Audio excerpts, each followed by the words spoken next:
Groupe Gilbert, c'est une entreprise familiale fondée depuis 1957 qui œuvre dans le domaine minier et du transport. L'entreprise œuvre également dans le domaine du génie civil et de l'environnement et à ce jour, nous sommes plus de 1000 employés qui travaillons au sein de l'organisation. Le groupe Gilbert s'engage dans le développement économique, premièrement par la création d'emplois. On embauche des centaines de travailleurs, d'employés provenant d'un peu partout dans la région du Saguenay-Lac-Saint-Jean. De plus, on remet des millions de dollars en retombées économiques de par l'achat local. Nous travaillons avec de nombreux fournisseurs d'entreprises régionales avec qui on a développé des relations de partenariat à travers les années. Ensuite, le groupe Gilbert a un parc immobilier de plus d'une quinzaine de bâtiments là, qui abritent des locataires d'entreprises régionales. Et de plus, là, nous sommes vraiment très, très fiers d'annoncer la création de la Fondation Rachel et Fernand Gilbert qui va nous permettre de donner des retombées au niveau social et de s'engager dans le milieu philanthropique. Le développement économique de notre région, c'est très important et on pense que ça passe par la mobilisation des acteurs d'ici. Donc, pour nous, d'être ambassadeurs auprès de la Chambre de commerce, on trouvait ça très important parce que c'est exactement ça à quoi il s'affaire à tous les jours. Nous sommes fiers de contribuer au développement du patrimoine économique de notre région et de participer à son développement pour les générations à venir.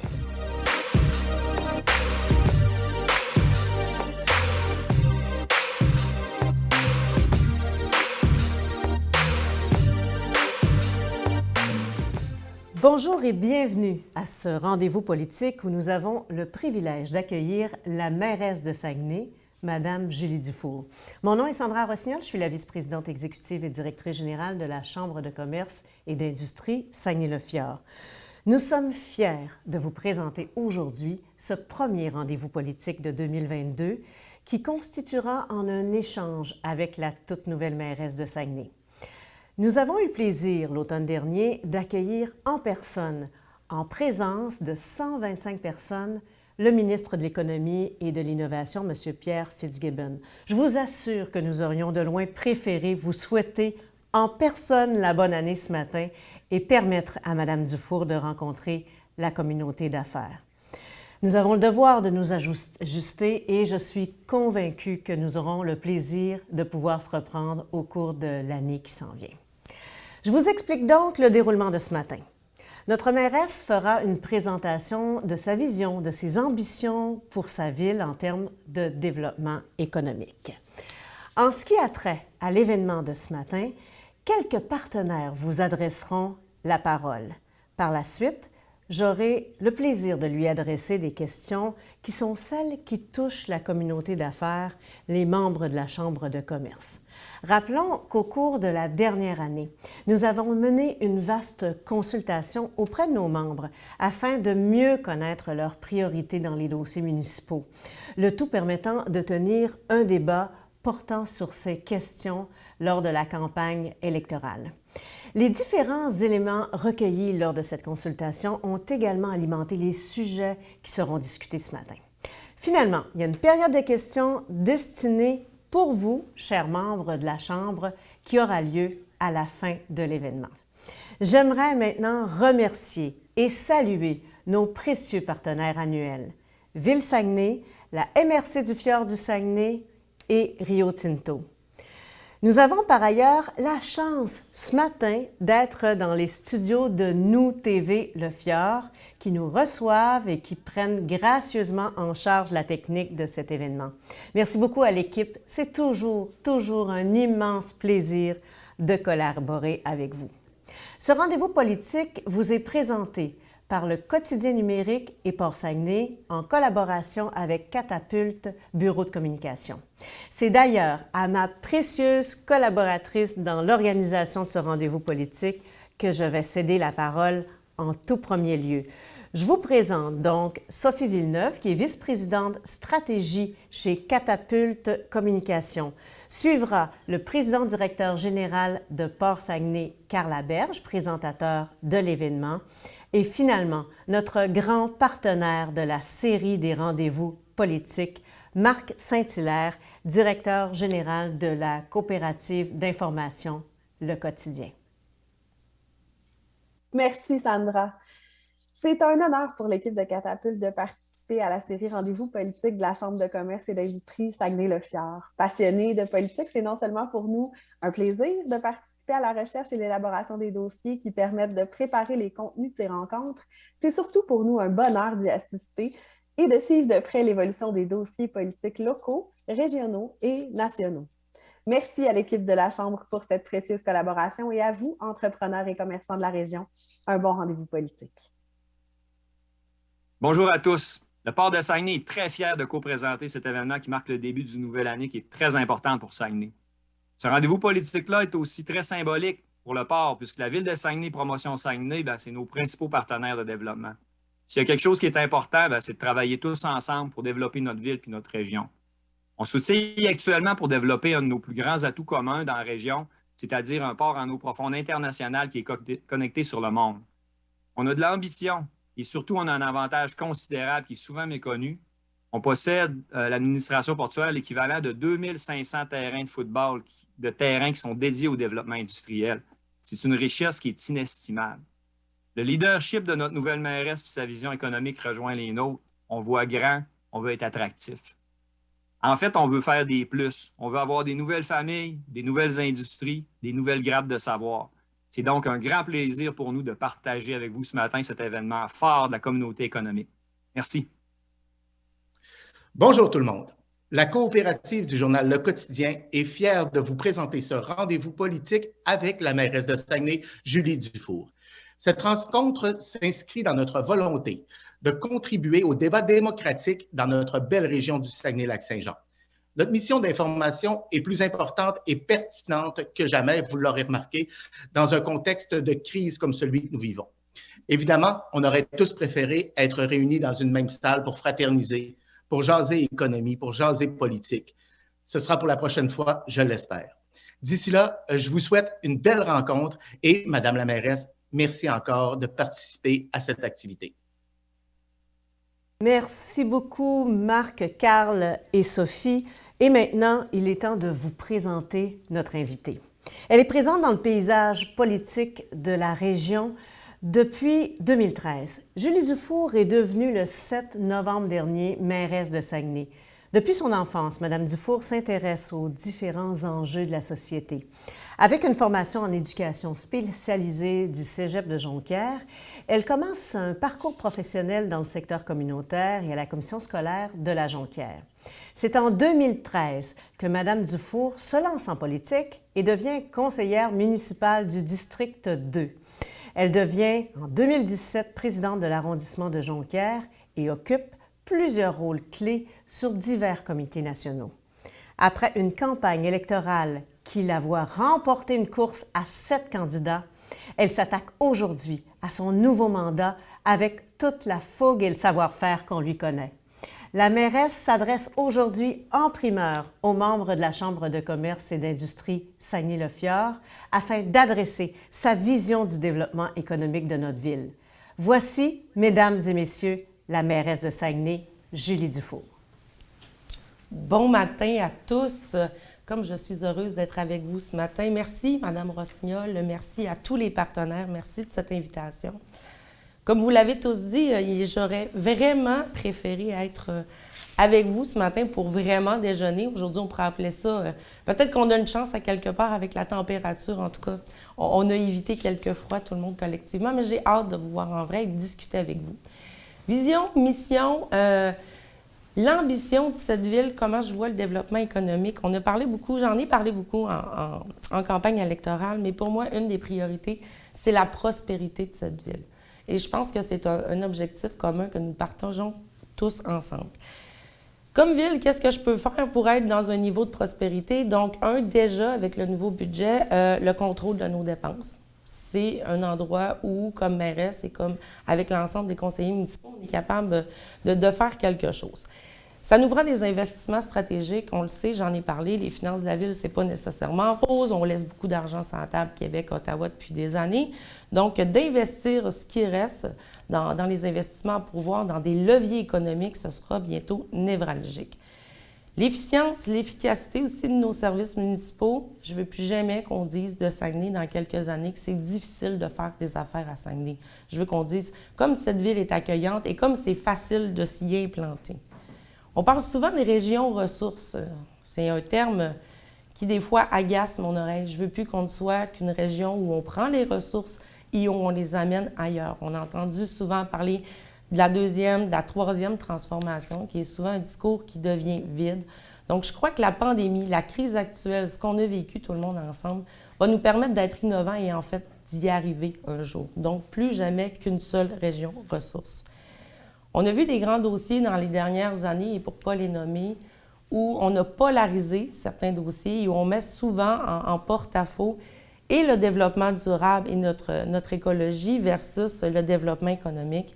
Je pense qu'on est capable de réconcilier tout à fait les deux, de se tourner vers du agroalimentaire, des circuits courts, qu'on pense à toutes nos énergies renouvelables. Il y a des projets qui s'en viennent aussi par rapport à tout ça. Donc, on est capable d'être performant. Et même en réconciliation, que pour donner des exemples, des serveurs, mais versus en récupération de chaleur, ne serait-ce que pour les serres. Donc, il y a des modèles qui sont efficaces et je pense qu'on peut faire les deux. La route de la ville par rapport à tout ça, et il y a peut-être quelque chose qui est arrivé dans les dernières années que je vais m'efforcer de corriger, que j'ai déjà commencé, c'est que la rôle n'a pas à se substituer à votre rôle. On parle souvent de partenariat, hein? Donc je pense que les villes sont des partenaires. La mairesse est une partenaire à ce que vous faites déjà et votre expertise. Donc, c'est de la respecter au maximum et de faciliter votre travail. D'ailleurs, avec le gel du fardeau fiscal cette année, déjà une baisse des taux de taxation là, dans les secteurs commerciaux et industriels. Pour finir, et là, on aura l'occasion, j'imagine, avec Mme Rossignol, d'aller plus en profondeur dans certains sujets, l'apport que notre région et notre ville reçoit des gouvernements supérieurs. J'ai été connue souvent pour être tannante. Donc, je pense que régionalement, et d'ailleurs, là, on a des préfets exceptionnels, donc régionalement, d'avoir une voix, régionalement, de pousser nos enjeux et aussi, comme ville, là, de faire des demandes claires, des demandes qui vont répondre à vos besoins pour enfin être prospère dans cette ville qui est magnifique. Alors, chère richesse humaine du monde entrepreneurial, du commercial, de l'industriel, merci d'être à Saguenay. Merci d'être au rendez-vous ce matin et j'ai vraiment hâte qu'on se croise pour vrai à prendre un café en présentiel. Merci, Julie Dufour. On aime ça, nous, les politiciens tannants. Ça prend beaucoup de ténacité pour faire avancer les dossiers. Comme je vous le disais d'entrée de jeu, au cours de la dernière année, votre Chambre de commerce a consulté ses membres afin de connaître, comprendre les priorités, les préoccupations. Et l'objectif de cette consultation était de refléter le plus fidèlement possible vos questionnements et de les inscrire dans le débat lors de la campagne électorale. Vos préoccupations étaient regroupées en 3 grands volets: le leadership et le positionnement régional, l'attractivité régionale, le développement économique et les finances publiques. Alors, ce sont ces sujets que nous allons aborder ce matin. Julie Dufour, c'est un plaisir d'être avec vous et merci de participer, de vous prêter à cet exercice ce matin. Vous êtes en poste depuis un petit peu plus de 2 mois. Quels sont les premiers constats que vous êtes en mesure de tirer depuis que vous occupez la fonction de mairesse? Donc, effectivement, un petit peu plus de 2 mois. Donc, un horaire qui va très, très, très rapidement. Je suis contente d'être là. Je me sens sur mon X. J'ai aucune surprise par rapport aux défis que j'avais imaginé qu'il y aurait à relever. Les plus grands constats, je vous dirais, c'est les premières balbutiements du budget, donc qui ont quand même été difficiles et qui prennent quand même beaucoup de temps. On a toujours l'impression en politique que c'est lent. Donc, déjà le premier budget, il y a de l'efficience, il y a de l'efficacité à aller chercher dans nos services. Mais j'ai autour de la table du conseil municipal des conseillers qui sont tous ouverts, qui ont une préoccupation autant pour leur secteur que pour la ville et la région. Donc, des grands défis d'attractivité, de prospérité, et je pense qu'on va bien l'aligner, mais aucune surprise et une très grande fierté et un bonheur d'y être. Vous mentionnez le budget, justement. Vous l'avez déposé, votre premier budget en décembre. Développement économique, qui est au cœur de ce budget-là. J'aimerais ça que vous nous parliez de votre vision du développement économique et comment tout ça s'est traduit dans l'élaboration du budget. Donc, les conseillers municipaux, la grande majorité qui ont suivi cette vision-là, donc une approche qui est responsable. Pour une première fois à Ville-de-Saguenay, il y a un gel des investissements qu'on va faire. Donc, 70 millions qui est canné, ce qui va nous permettre de gérer, entre autres, la dette. J'avais promis le gel du fardeau fiscal, donc un gel du fardeau fiscal qui a été livré, ce qui occasionne, entre autres, pour le taux de taxation, je le disais tantôt, là, au commercial et industriel, une baisse de 5,9 pour notre catégorie commerciale et 7,7 au niveau industriel. Donc, déjà, diminuer là, la facture et l'empreinte pour notre économie permettent de s'implanter. Je vous dirais qu'il reste encore quelques millions à investir et comme tel que promis, il y a les critères de développement économique dans nos investissements, à dire comment pouvons-nous, comme ville, être des leviers et être partenaires là, avec l'industrie qui est chez nous. Oui, il en sera question dans les prochaines questions, justement, de votre positionnement et vos solutions que vous voyez. En campagne électorale, vous avez énoncé à plusieurs reprises votre désir de revoir l'administration municipale. Vous avez parlé d'efficience. Puis en décembre, la Ville a entrepris une tournée des services municipaux. Est-ce qu'il y a certains constats qui émergent déjà là, de cette tournée, de ces analyses? Donc, d'ailleurs, je tiens à remercier tous les directeurs de service, tous les employés de Ville-de-Saguenay qui m'ont accueilli. Donc, j'ai dû mettre là, une petite pause sur la tournée des services due aux mesures sanitaires. Mais j'ai eu beaucoup de plaisir à être sur le terrain avec les employés. Ce qui résonne beaucoup, c'est le désir de servir le citoyen. Ce sont tous des ambassadeurs. Et les gens sur le terrain, définitivement, ont des idées pour améliorer nos services. Donc, cette politique de proximité-là et d'écouter les gens qui livrent les services et qui ont des idées, je pense que ça va nous permettre à long terme, là, à Ville-de-Saguenay, d'être encore plus efficace et efficient. Alors, c'est une belle découverte. J'ai hâte de la terminer et j'ai dit à tous les employés qu'ils avaient droit de rêver, qu'ils avaient droit de penser en dehors de la boîte. Et j'ai une direction générale là, qui suit vraiment dans cette essence-là. Donc, des propositions, je crois, qui seront faites là, bientôt par rapport à nos services. Et si on parle de services, mais services aux entreprises, on parle de Promotion Saguenay et en décembre dernier, Éric Larouche, Priscilla Lemay ont été respectivement nommés président du conseil d'administration et directrice générale de Promotion Saguenay. Cette semaine, Claudia Fortin, qui est devenue directrice générale adjointe.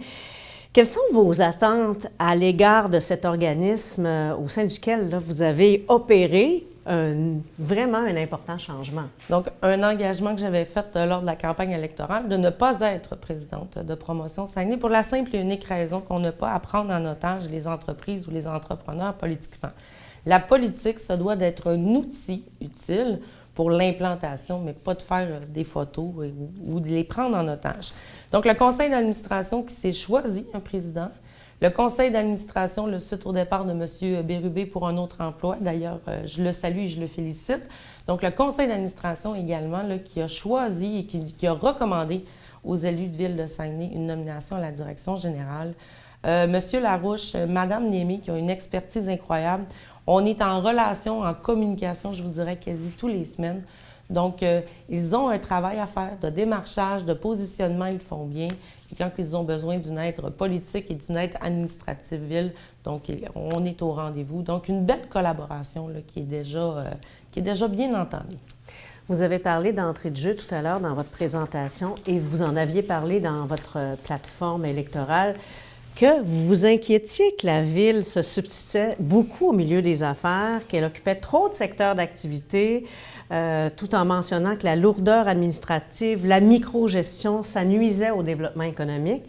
Qu'est-ce que vous avez maintenant en tête pour mieux soutenir les acteurs économiques de la région, impliquer davantage les entrepreneurs, impliquer davantage, on parlait de Port-Saguenay tout à l'heure et le site industriel portuaire. Donc, comment vous voyez ça, l'implication avec les différents acteurs du milieu? Donc, déjà, d'avoir une écoute, ça, c'est déjà un minimum. Donc, toutes vos consultations, tous nos partenaires, mais aussi, j'en ai parlé, bientôt, il y aura des annonces, l'équipe de facilitateurs, donc l'équipe SWAT, qui est déjà en train là, de se créer une forme de gouvernance qui sera annoncée bientôt. Donc, une équipe qui permettra aux entrepreneurs de bien s'implanter, de faciliter, je vous l'ai dit d'entrée de jeu. Dans un an, un de mes rêves, c'est que plus jamais on entend dire que c'est difficile de faire des affaires à Saguenay ou que c'est complexe.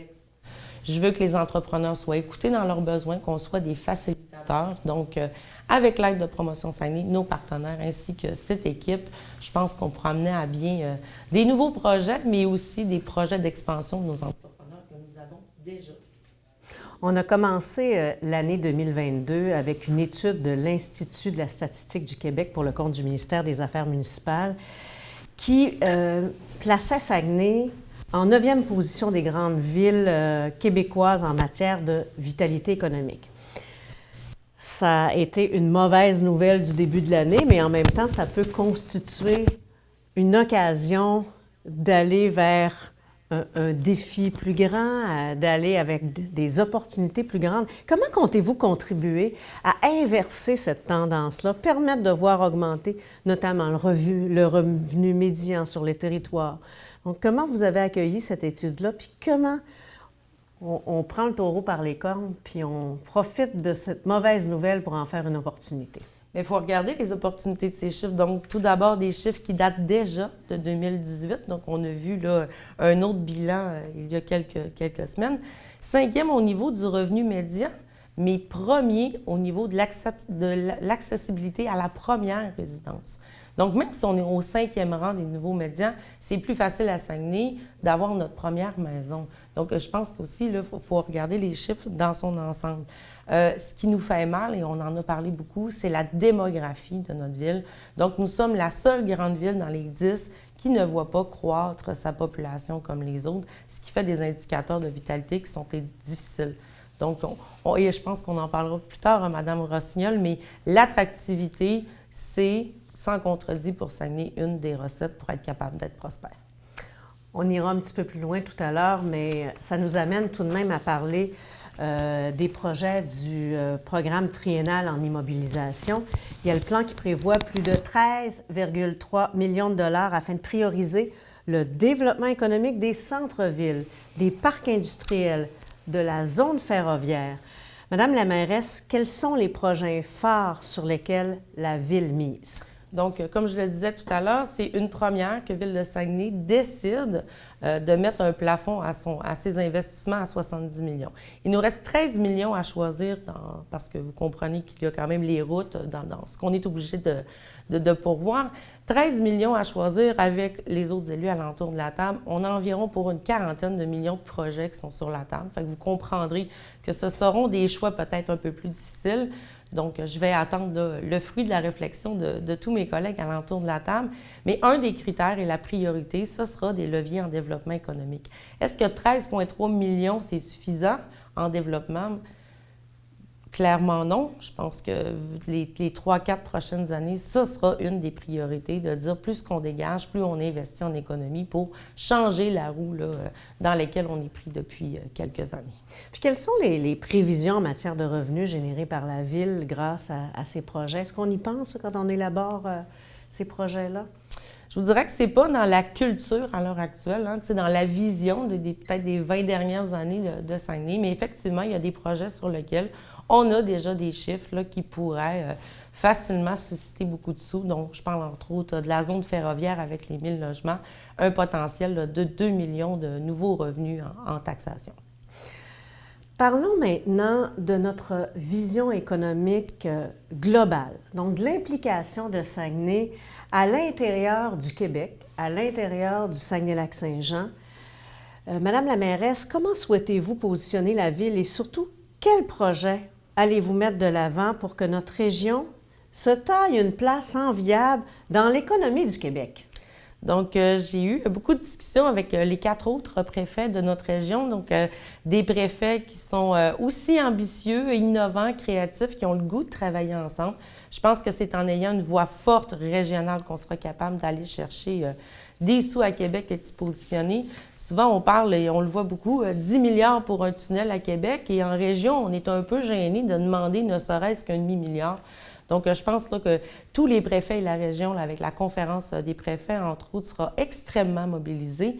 Et nous avons la chance au Saguenay-Lac-Saint-Jean d'avoir du territoire, d'avoir de l'eau douce, des richesses naturelles incroyables, une université, des collèges qui ont des expertises qu'ils n'ont même pas ailleurs au Québec, et nous avons une richesse humaine qui est incroyable, des gens débrouillards, innovants. Donc, on a tout en place pour être une des villes les plus accueillantes au Québec. C'est bien d'entendre que déjà les liens sont faits avec les autres préfets.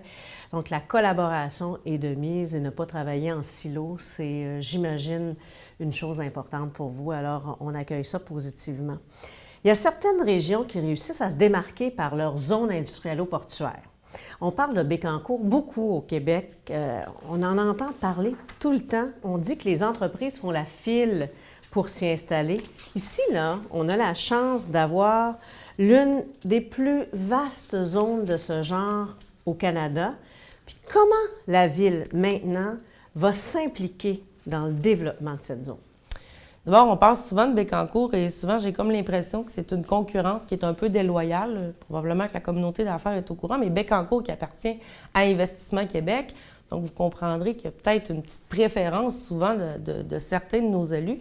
Donc, ça, je pense que c'est important que les gens soient au courant. On a la chance d'avoir un port en eau profonde.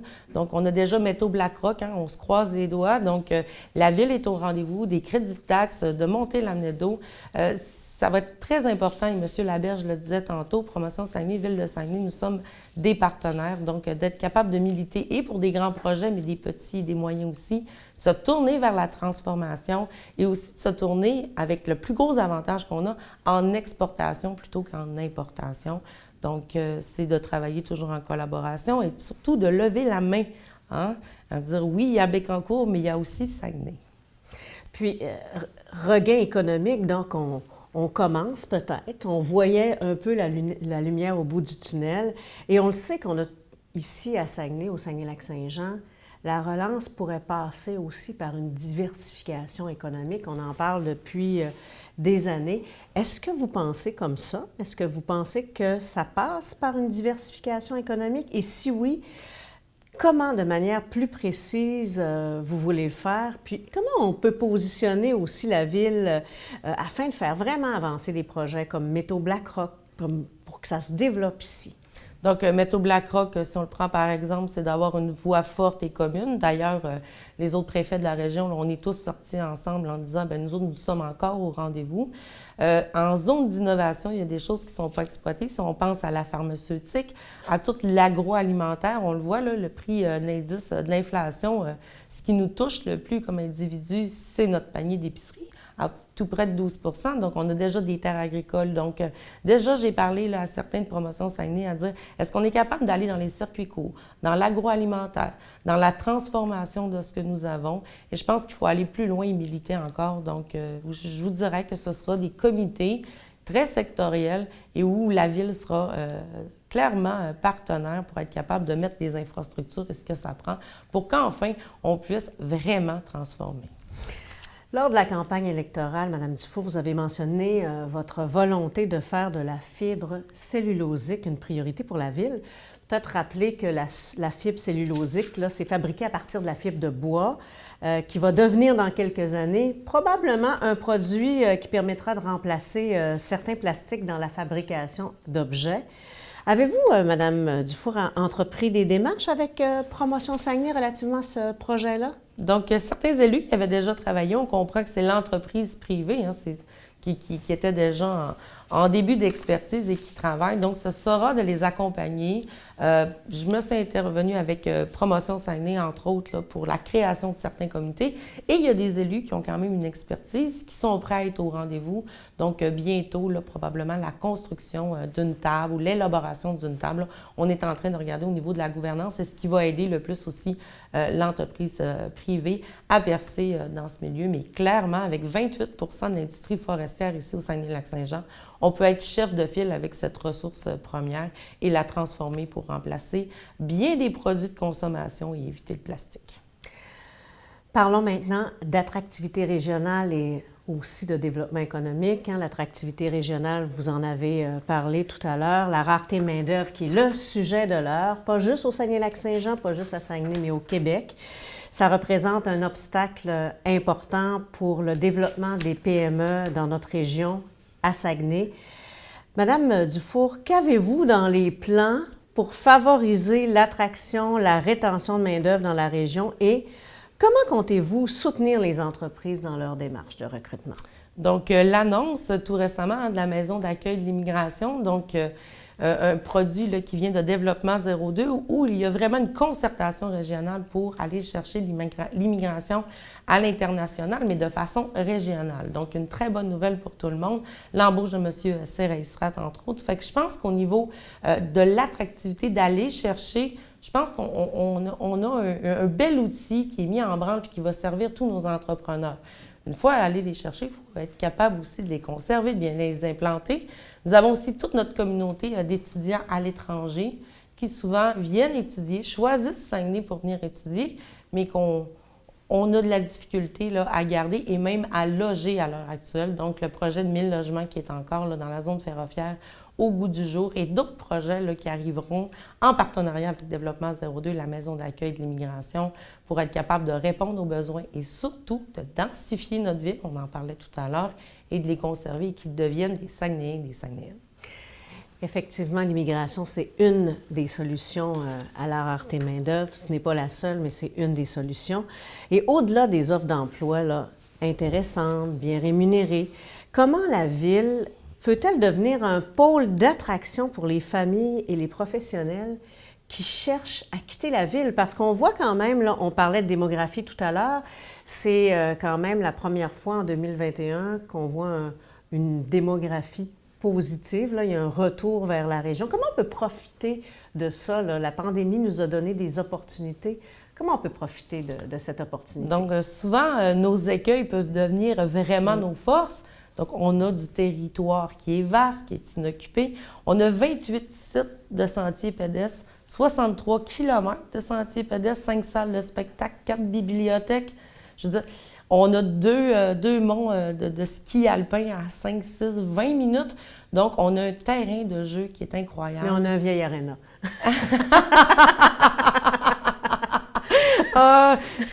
Il y a toujours la concurrence des villes gonflables, mais je ne pense pas que les familles, quand ils veulent s'établir à quelque part, regardent l'état des arénas pour déménager. Qu'est-ce qu'ils regardent? La qualité de vie, comment je suis capable de m'implanter, les écoles. Donc, Saguenay est clairement une des villes majeures où nous avons les plus grands, je vous dirais, les plus grands... J'ai comme perdu mon mot avec votre arène, Madame Rossignol. Je vous ai surpris! Je pensais qu'on allait entendre Monsieur Lacroix. Madame Rossignol, punition, 1 minute. Donc, on a là, des acteurs majeurs qui vont permettre là, à tous ces gens de venir. On n'a même pas 1 heure de trafic à traverser pour notre ville. Donc, ça sera des campagnes d'attractivité là, parce qu'on n'a rien fait, on en a attiré 1000. Donc, imaginez si on se tourne vers une campagne d'attractivité et qu'on commence à se faire briller et faire valoir. 10 000 nouveaux résidents à Saguenay que vous voulez aller chercher au cours des 10 prochaines années. Le chiffre exact, c'est 1400 au Saguenay-Lac-Saint-Jean en 2021, mais c'est au Saguenay-Lac-Saint-Jean. Donc, toute la région a bénéficié. Oui, la population, on veut une population croissante, mais comment vous allez faire en sorte pour réaliser amener ça, les 10 000 résidents? C'est énorme. On dit 1400 là, pour tout le Saguenay-Lac-Saint-Jean. 10 000 en 10 ans, 10 000 par année, c'est énorme. Donc, 1400 pour la région, dont une grande partie qui est à Saguenay. Il y a quelques mois, les gens disaient que c'était impossible, 1000 par année. Aujourd'hui, je pense qu'on voit que c'est possible. Donc, commencer par être nos propres ambassadeurs déjà pour Ville de Saguenay, là, un changement d'image, le début du conseil de ville. Donc, déjà de montrer qu'est-ce qu'on a ici sur le territoire, puis d'être fiers d'habiter cette ville. Donc, une responsabilité qui est partagée, être nos propres ambassadeurs. Ensuite, une campagne d'attractivité qui viendra bientôt, là, qui sera annoncée. On est déjà en train de travailler là-dessus. Une grande séduction? Oh, la grande séduction, effectivement. La petite séduction, c'était des 20 $ en dessous des nains de jardin dans le film. Donc, Saguenay, on ne mettra pas des 100 $, mais quand même quelques idées pour une campagne pour encourager les gens de Saguenay à devenir des ambassadeurs. Donc, en début de rédaction et peut-être quelques surprises qui viendront dans les prochaines semaines, Mme Rossignol. Puis est-ce que vous travaillez avec les employeurs, les institutions, la population pour votre grande séduction? Puis Tout le monde sera mis à profit. Donc, on va tous devenir des ambassadeurs. Alors, on a hâte de voir ça, ma chère. En septembre dernier, donc, vous vous êtes aussi engagé à lancer la création de 1000 logements pour accueillir des étudiants, des jeunes travailleurs sur le site de la zone ferroviaire du centre-ville de Chicoutimi dans le cadre d'un programme particulier d'urbanisme. Comment certains parlent d'un projet très ambitieux, d'autres que c'est pas réalisable. Comment pensez-vous réaliser ce projet? Mais oui, c'est ambitieux, puis je pense que c'est de ce dont nous avons besoin pour la prospérité, c'est d'être ambitieux. Donc, déjà, là, en train de travailler avec les services de la Ville pour regarder là, tout ce qu'il y a à faire au niveau de la décontamination. 1000 logements, pourquoi? Donc, et là, il y a eu un petit peu là, de toutes sortes d'histoires. Ce ne sont pas des logements sociaux, mais une partie qui sera réservée pour nos étudiants internationaux. Donc, je le disais tout à l'heure, nos institutions de l'Université du Québec à Chicoutimi, le Cégep de Chicoutimi, qui manque de place pour loger tous les étudiants qui viennent d'ailleurs. Donc, un endroit, donc on pourra en attirer plus. C'est des gens qui parlent déjà français. Habiter le centre-ville de Chicoutimi, ça fait aussi de la nouvelle main-d'œuvre, parce que vous comprendrez que les étudiants peuvent travailler dans nos restaurants quand ils réouvriront, évidemment.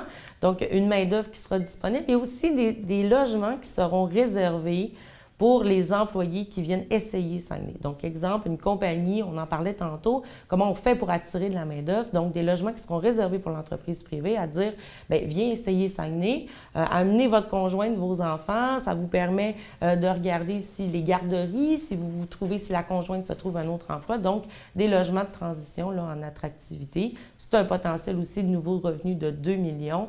Il ne faut pas se le cacher, si on veut redensifier le centre-ville de Chicoutimi, amener une vie puis une vitalité économique, bien, ça prend des gens qui y habitent. Du monde, hein? Donc, un projet qui pourrait, somme toute, aller assez rapidement, qui sera en partenariat avec le privé. Donc, ce n'est pas la Ville qui construira les logements. Donc, déjà, on appelle là, bientôt pour la décontamination. Et je pense que c'est un projet, là, réalistement, qu'on pourrait voir le jour fin 23, début 24. Avant de passer à un autre sujet, j'invite les gens à noter leurs questions. Dans quelques minutes, vous aurez l'occasion, et je les nommerai pour vous, vos questions, mais c'est important, on est là pour vous. Vous pouvez poser vos questions à la mairesse et elle est tout à fait ouverte à répondre aux questions. Alors, notez vos questions ou vous pouvez les placer directement là, dans le module de questions-réponses dès maintenant. Je vais les lire tout de suite dès notre partie à deux sera terminée. Parlons, Madame Dufour, de développement social et culturel. Le développement social, c'est une façon de faire qui permet donc à chaque citoyen, citoyenne d'améliorer ses conditions de vie, de pouvoir participer à sa juste mesure à la vie en société. Et la politique sociale de la Ville date de 2007. C'est assez loin quand même. Il y a des choses beaucoup qui ont évolué depuis ce temps. Avez-vous l'intention de la moderniser? Comme j'en ai parlé, les commissions, les comités à Ville-de-Saguenay faisaient beaucoup de quotidien. Donc, on a rapporté au comité exécutif vraiment beaucoup de poutine administrative. Je suis en réflexion avec les présidents des commissions des comités, les services de la Ville, pour revoir les mandats. Et je crois que la politique sociale s'inscrit dans un des mandats de la commission communautaire qu'on a.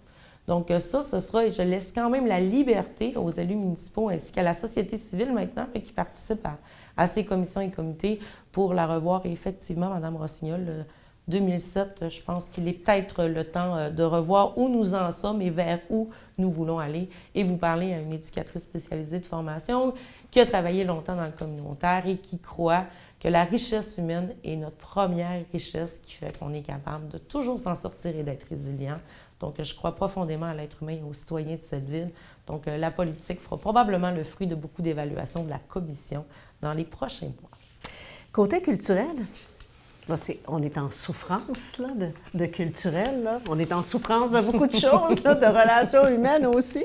Mais côté culturel, quels sont vos plans pour que Saguenay demeure aussi attrayante et prospère? Qu'est-ce que vous avez en tête? Donc, on se rappelle quand même que Saguenay avait été nommée capitale culturelle du Canada en 2010, ce qui est quand même pas rien. Des salles de spectacle sont incroyables, diffusion Saguenay. Donc, je pense que... Et là, on en a beaucoup sur la table. Le culturel est extrêmement important. On a poursuivi notre financement. Donc, ça va être de les accompagner aussi dans leur création. Hein. On s'entend que le monde culturel sont généralement des grands générateurs d'idées et de réflexions qui sont différentes. Donc, c'est la poursuite de conserver ce qu'on a, d'aider encore là, nos grands festivals et tous nos salles de spectacle. Ça a été un des grands questionnements au cours des derniers mandats. Est-ce qu'on continue à supporter nos festivals, puis à quoi contribuent nos festivals? Donc, je pense qu'il y a des gens des festivals qui écoutent ce matin, qui vont être heureux d'entendre ça. Donc, une contribution financière, on va les aider. Comment vous voyez ça? On est déjà au rendez-vous de façon financière. Si on attire encore plus de monde, j'imagine qu'on aura en plus d'achalandage. Ils vont faire partie aussi des campagnes d'attractivité qu'on a. Et je crois là, qu'on a encore à développer un petit peu plus l'hiver. Donc, avoir un calendrier sur 12 mois nous aiderait probablement à compétitionner certaines activités qui se passent dans d'autres villes. Donc, on gardera les sous un petit peu plus ici pour faire vivre notre économie 365 jours par année. Madame Dufour, merci. Nous sommes maintenant rendus à la période de questions. En attendant de prendre vos questions, comment ça va au conseil municipal? La dynamique semble positive? Mais ça va bien. Des présidents d'arrondissement que je rencontre maintenant tous les mois. Donc, un dîner, ça me permet de rester là, dans l'action et de comprendre là, toutes les particularités et les projets à lesquels les arrondissements sont soit confrontés ou veulent travailler. Une majorité de conseillers indépendants. Donc, pas pris dans des visions ou dans des structures là, qui sont un petit peu plus difficiles. Et je vous dirais que tout le monde autour de la table a envie de travailler ensemble, d'utiliser les forces, les expertises. Donc, ils se sont tous relevés les manches, comprennent très bien les défis. Est-ce qu'en politique, on est toujours à 100% d'accord? Non, il ne le faudrait pas non plus. Hein? C'est un débat d'idées et c'est d'aller chercher les expertises de tout le monde. Donc, très contente d'avoir tous ces conseillères et la conseillère municipale là, autour de la table. Peut-être juste la perte de représentativité féminine, là, mais ce qui n'empêche pas là, que c'est un beau conseil. Dans nos démarches qu'on a faites il y a quelques mois auprès des gens d'affaires, une des choses qui ressortait, c'était le manque de cohérence autour du conseil. Donc, c'est vraiment un point intéressant. Les hostilités qu'il y avait, mais ça minait aussi l'image de Saguenay. On est prêt à prendre une première question, on y va? Tout à fait. Alors, Pierre-Olivier Côté qui nous dit « Bonjour, Madame Dufour, on parle beaucoup de centre-ville de Chicoutimi, mais nous avons la chance d'avoir d'autres beaux centres-villes dans notre grande ville qui sont tous très différents les uns des autres. Quelle est votre vision sur le sujet et comment prévoyez-vous les aider? » On sera au rendez-vous pour tous les centres-villes. J'ai parlé aujourd'hui peut-être plus particulièrement de celui de Chicoutimi parce qu'il y a des projets qui vont arriver très rapidement. Mais même en campagne électorale, quand je pense au centre-ville de Jonquière et de Kenogami, entre autres, Arvida va somme toute quand même assez bien. Mais Jonquière, Kenogami, où il y aura des investissements majeurs. Pour Jonquière, on parle de la place centre-ville. Certains le savent, certains moins. Place centre-ville qui appartient à la ville de Saguenay. Donc, on sera propriétaire là, dans 3 ans de ce centre d'achat, de cette infrastructure. Donc, déjà une vision qui est en construction. Un PPU, aussi un plan particulier d'urbanisme qui a été fait et pour Jonquière et pour Kenogami, qui soumet là, un calendrier d'infrastructure, place Rivière-aux-Sables. Donc, ce sera tout là, des dossiers qui sont dans le 13 millions en investissement économique, entre autres, pour donner un électrochoc dans le centre-ville de Jonquière. Ce qui est difficile, et ça, je l'ai appris tout récemment, c'est que ceux qui veulent développer dans le centre-ville, les entreprises, avec les études de marché, c'est difficile parce que l'achalandage des autres arrondissements là, de Ville de Saguenay n'est plus calculé pour Jonquière. Donc, je l'ai dit, ça va nous prendre un produit d'appel, un produit de destination pour ceux de Jonquière pour ressusciter là, une vague économique. Et c'est quand tous nos centres-villes et que nos 3 arrondissements sont forts que, comme ville, on est capable de rayonner. Nous avons rencontré les centres-villes, les différentes associations de centres-villes au cours des derniers mois et on a appris quand même avec stupéfaction qu'il n'y avait pas de vision ville-centre-ville. Ils étaient laissés à eux-mêmes. Alors, comment aussi vous voyez la relation promotion Saguenay, ville, association de centre-ville? Comment voulez-vous développer un centre-ville si les directeurs de centre-ville ne sont pas en lien avec une vision globale de la ville? Donc, un mandat des associations de centre-ville qui avait été changé plus en animation qu'en attraction ou en densification économique. Certains conseillers, des présidents d'arrondissement m'en ont parlé. Donc, il y aura une révision de tout ça en partenariat avec toutes les associations.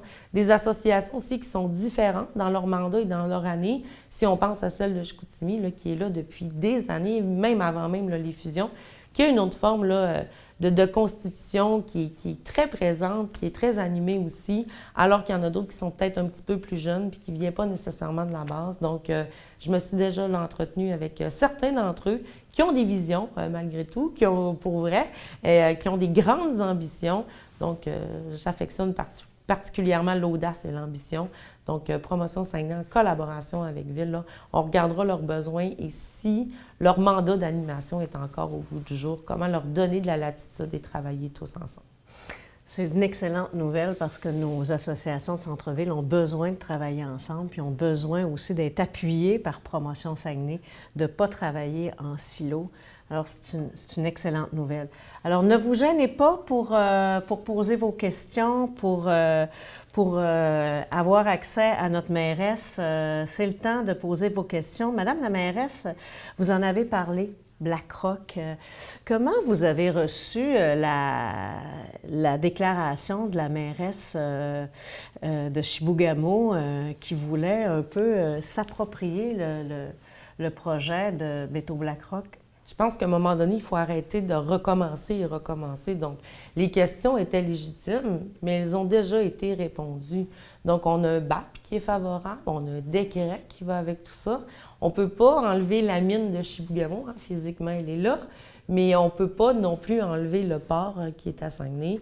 Donc, la mine, le concentrateur qui est installé à Chibougamau et l'usine de transformation, la fonderie ici à Saguenay, les autorisations sont pour ça. Je me suis entretenue avec la mairesse de Chibougamau et je pense que autant Chibougamau que Ville de Saguenay, on est gagnant si ce projet se fait, mais si on recommence à le remettre en question et à vouloir la grosse part du gâteau au chocolat, ce qui risque d'arriver, c'est que personne ne l'est dans les 10-15 prochaines années. Il ne faudrait pas retourner dans une révision de BAP ou quoi que ce soit.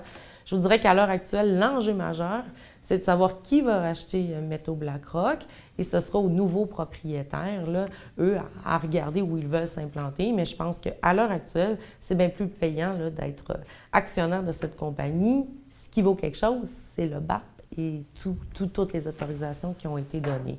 Donc, je pense que c'était de la friture sur la ligne très inutile, à mon avis, et je suis hautement contente là, que la conférence des préfets ait pris position régionalement en disant « c'est des réponses qui ont déjà été répondues, on a tout, on est ouvert. Ville de Saguenay est encore au rendez-vous là, pour les crédits de taxes et tout ce qu'on a promis, là, ça sur quoi on s'est engagé pour l'implantation de Métaux BlackRock. » Le regroupement des chambres de commerce du Saguenay-Lac-Saint-Jean également est venu appuyer vos propos, puis est venu dire travaillons ensemble plutôt que se diviser parce que nos compétiteurs, ils sont à l'étranger, donc travaillons Québec.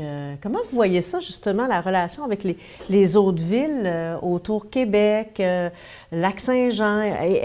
Est-ce qu'on a commencé à avoir des relations à l'extérieur de la région? Oui, donc je connaissais déjà beaucoup de maires ou de conseillers municipaux à travers le Québec, tu sais, après 8 ans dans le milieu. J'ai eu déjà une rencontre du caucus des grandes villes, donc des visages qui ont changé un peu partout au Québec, mais une super belle entente là, avec les maires Québec, Montréal, Trois-Rivières, Longueuil, Sherbrooke. Donc, et de d'autres municipalités. Oui, déjà des enjeux qui sont communs. Et je pense que la campagne électorale provinciale sera fort agitée avec des demandes autant là, au niveau des grandes villes du Québec et des plus petites et aussi au niveau là, régional. Alors, il nous reste environ 10 minutes, donc ne vous gênez pas pour vos questions. J'aimerais ça qu'on parle un peu de vie privée. Développement économique et vie privée. Ben, en fait, là, parce que le regard d'une femme par rapport au développement économique, par rapport à la collaboration, est-ce que vous sentez qu'on est ailleurs en politique en 2022? Je pense pas que c'est le fait que je sois une femme. Je pense qu'il y a eu un grand changement au Québec. On le voit même dans les 10 grandes villes à la mairie. Il n'en reste qu'une seule qui était là, Mme Plante. Donc, un grand changement là, québécois au niveau politique. Un changement générationnel aussi. Hein. Je pense qu'il y a beaucoup plus de jeunes et peut-être d'enlever l'espèce de stéréotype que pour faire de la politique, il faut être soit comptable, avocat ou notaire. Donc, la politique, c'est de graviter dans l'être humain. C'est une responsabilité qui est partagée aussi entre ceux qui sont élus et ceux qui votent. Donc, je pense que c'est un grand changement québécois qui arrive. Est-ce qu'on le voit différemment à 41 ans qu'à 60 ou qu'à 22?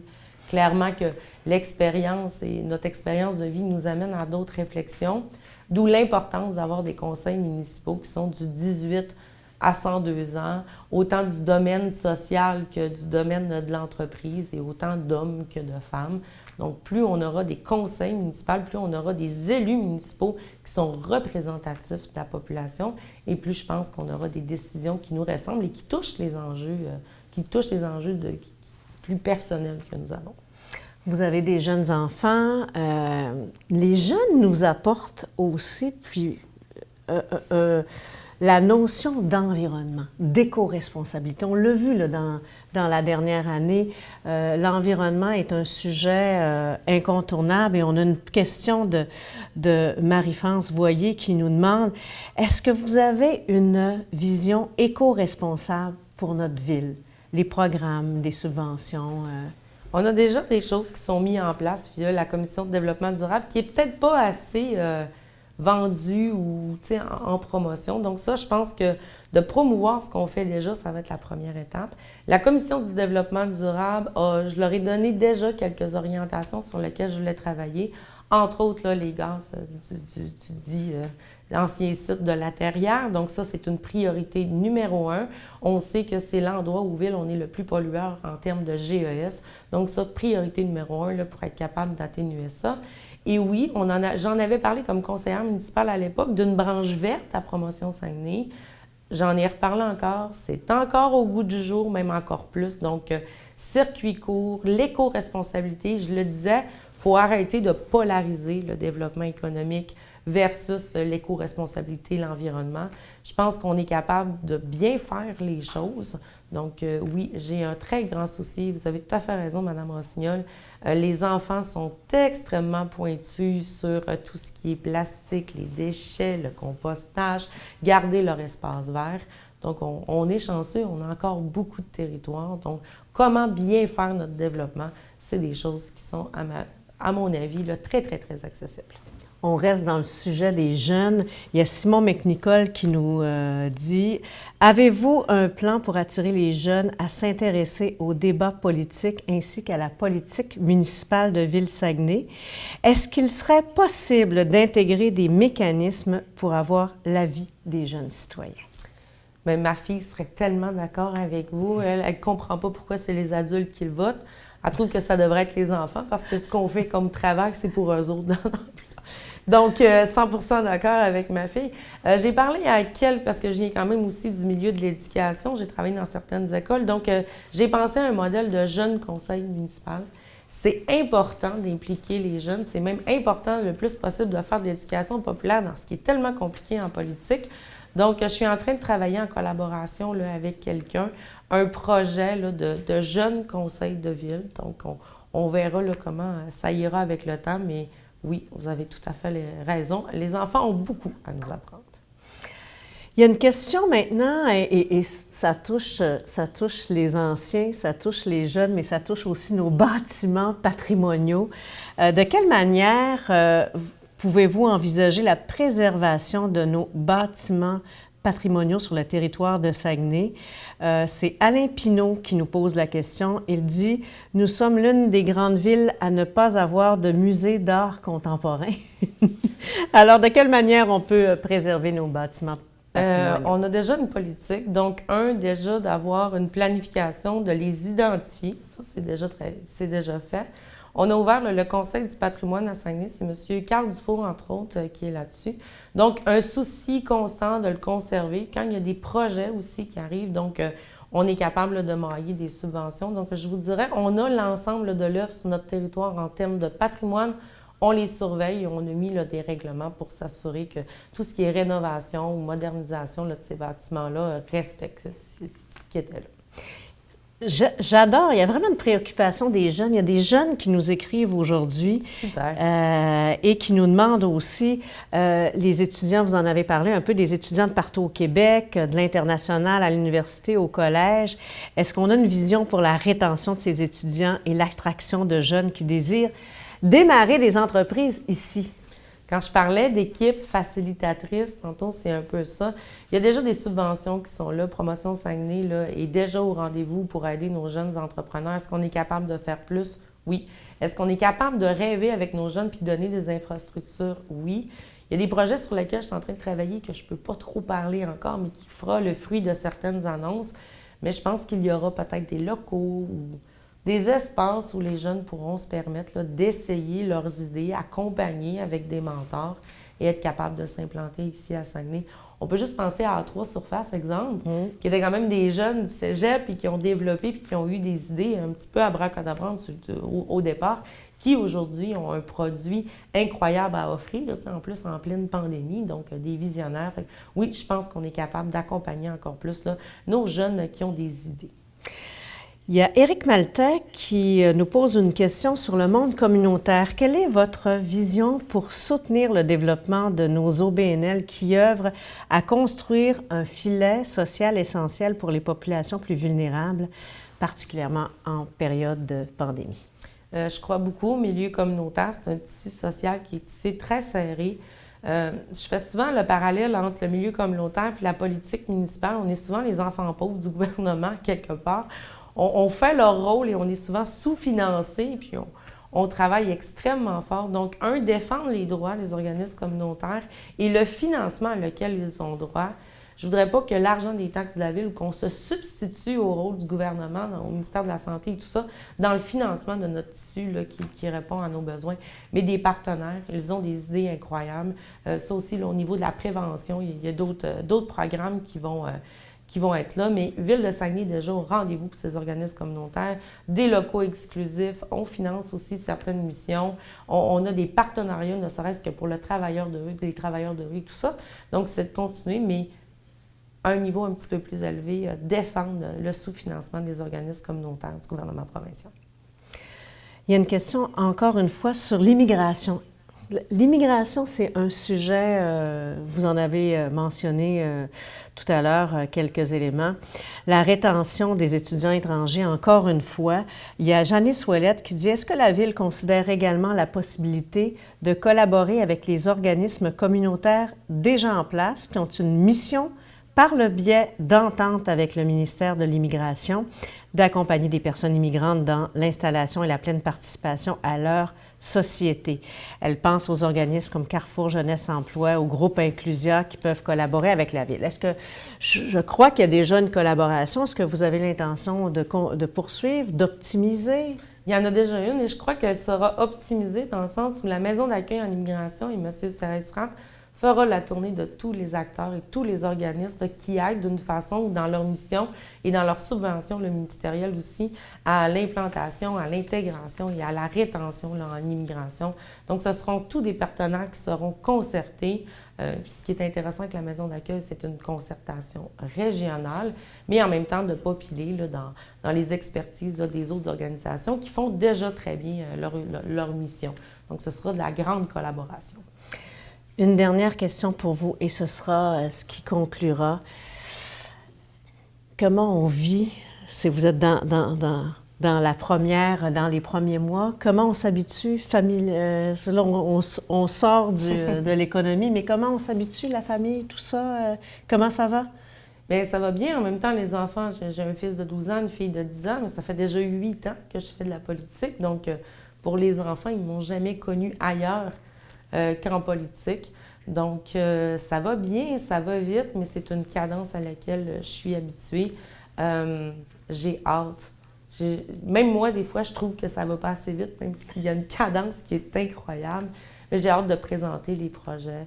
J'ai hâte de rencontrer les gens. Je pense qu'on est tous aussi un peu tannés, là. L'hiver, à moins 38, on va se le dire, on devient un petit peu harassé, là, mais il faut aller jouer dehors quand même. Mais de ne pas se voir, de ne pas se rencontrer. Donc, je pense qu'on aura un printemps, Madame Rassignol, fort incroyable à Saguenay, où on pourra peut-être se rencontrer, se voir, présenter les projets, les débuts, y participer tout le monde. Mais je crois profondément à ma ville, je crois profondément à ma région. Et malgré tous les écueils de la pandémie, je pense que c'est une fenêtre d'opportunité incroyable pour nous dire qu'on est capable de produire, de transformer, pas se fermer sur nous-mêmes, mais se faire briller, attirer. La qualité de vie ici, là, malgré le froid, est incroyable. Donc, on n'est pas dans le trafic, on a Internet, on a des institutions, on peut... Donc, pour vrai, j'y crois de plus en plus. Et on a une jeune mairesse qui est un beau modèle pour ses enfants, pour les femmes, et qui répond très bien aux questions, même celles qui ne sont pas planifiées. Alors, Julie Dufour, merci beaucoup de vous être prêtée au jeu ce matin. Vous avez été généreuse. Merci. Et je veux vous dire, on vous voit certainement au cours des prochains mois dans des événements, peut-être de la Chambre de commerce, qu'on espère être en présentiel. Alors, nous vous remercions d'avoir assisté en grand nombre à ce rendez-vous politique. Merci infiniment à Mme Julie Dufour et d'avoir accepté cette invitation sans hésitation. Alors ça, c'est très, très apprécié. Je vous invite également à visionner la première capsule d'une série réalisée en partenariat avec Catapulte et Nous TV sur le leadership au féminin et dont le premier épisode met en vedette la mairesse Madame Dufour. Nous tournons également actuellement les autres épisodes et nous aurons le plaisir de vous présenter une dizaine de femmes d'inspiration de Saguenay et de la région. Au nom de toute l'équipe de la Chambre de commerce, de notre mairesse de Saguenay et de tous nos partenaires, je vous souhaite une excellente journée. Merci d'avoir été là.